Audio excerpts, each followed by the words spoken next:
सिर्फ 15 मिनट में हम पिज़्ज़ा बनाएंगे और इतना टेस्टी पिज़्ज़ा बनाएंगे कि आप मार्केट का पिज़्ज़ा भूल जाएंगे। बिना किसी ओवन के और बिना ईस्ट के सिर्फ और सिर्फ पैन में बनाएंगे हम ये पिज़्ज़ा। वीडियो को पूरा ज़रूर देखिएगा, ये रेसिपी आपके बहुत काम आने वाली है। तो फिर चलिए रेसिपी शुरू करते हैं। तो सबसे पहले मैंने एक बड़ा बॉल लिया है जिसमें मैंने 250 ग्राम के करीब में मैदा लिया हुआ है और मैदा को मैंने पहले छान लिया था। इसमें ही मैंने हाफ़ टी स्पून के जितना नमक लिया हुआ है और नमक के साथ ही मैं इसमें 1 टीस्पून जितना चीनी डाल रही हूँ। इसमें ही मैं रिफ़ाइंड ऑयल ले रही हूँ, 1 टेबलस्पून मैंने रिफ़ाइंड ऑयल लिया है। आप ऑलिव ऑयल भी ले सकते हैं, बस ध्यान रहे कि नॉन फ्लेवर्ड ही होना चाहिए। और फिर मैं ले रही हूँ हाफ़ टी स्पून मैंने बेकिंग पाउडर लिया हुआ है और मैं 1/4 टीस्पून बेकिंग सोडा ले रही हूँ। और इसके साथ ही मैं घर का जमा हुआ फ्रेश दही ले रही हूँ। मैंने 1/3 कप दही लिया है। ध्यान रखिए कि दही ज़्यादा खट्टा ना हो, अगर दही ज़्यादा खट्टा रहेगा तो पिज़्ज़ा बेस भी खट्टा होने का चांसेस रहता है। अब मैं इन सारी चीज़ों को हाथों से अच्छी तरीके से मिक्स करूँगी। जब ये सारी चीज़ें अच्छी तरीके से मिक्स हो जाएंगी तो फिर मैं इसका एक डो लगाऊंगी। तो डो लगाने के लिए मैंने हाफ़ कप के जितना पानी लिया है, मैं थोड़ा थोड़ा डाल करके पानी इसका डो लगाऊंगी और इसका हमें एक टाइट डो लगाना है। बहुत ही सिंपल तरीके से मैं इस आटे को लगा रही हूँ, जैसे हम नॉर्मली घर पे रोटी के लिए आटा लगाते हैं ना, बिल्कुल वैसे ही। 5 से 6 मिनट लगेंगे हमें इस आटे को गूँथने में।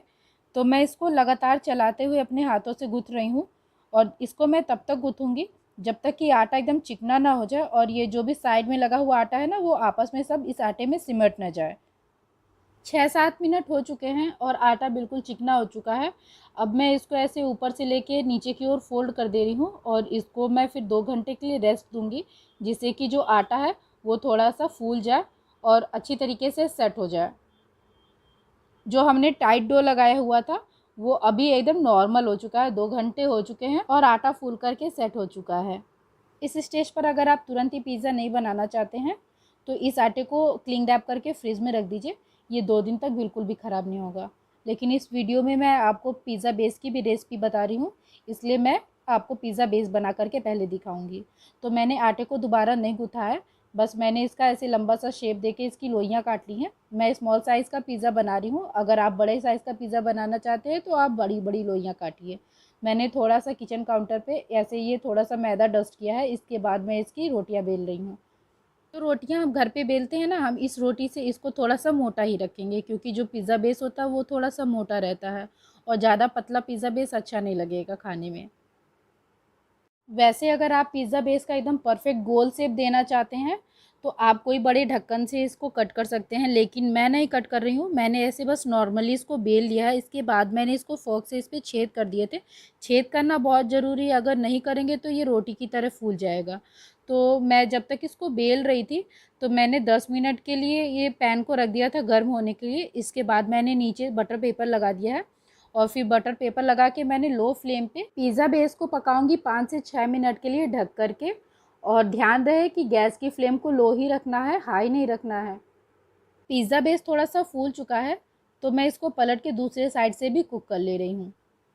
मार्केट का पिज़्ज़ा बेस आपने देखा होगा, वो बिल्कुल वाइट रहता है, ब्राउन नहीं रहता है। तो बस हमको इसे तब तक ही कुक करना है जब तक कि पिज़्ज़ा बेस थोड़ा सा फूल ना जाए, और जब ये थोड़ा सा फूल जाए तो इसको पलट के दूसरे साइड से भी 2 मिनट के लिए कुक कर दीजिए।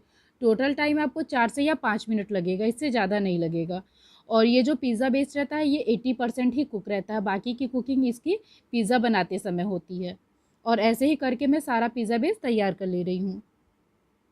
250 ग्राम मैदा में मैंने 6 पिज़्ज़ा बेस तैयार किया है छोटे साइज़ का।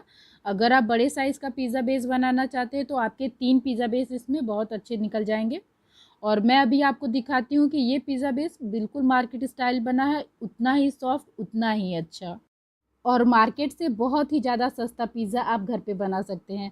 तो आप ये पिज़्ज़ा बेस देखिए, ये कितना ज़्यादा स्पंजी बना है। अब हम इसका पिज़्ज़ा बनाएंगे। लेकिन अगर आप अभी पिज़्ज़ा नहीं बनाना चाहते हैं तो आप इसको क्लिंग रैप करिए, फ्रिज में रखिए, ये हफ्तों तक नहीं ख़राब होगा।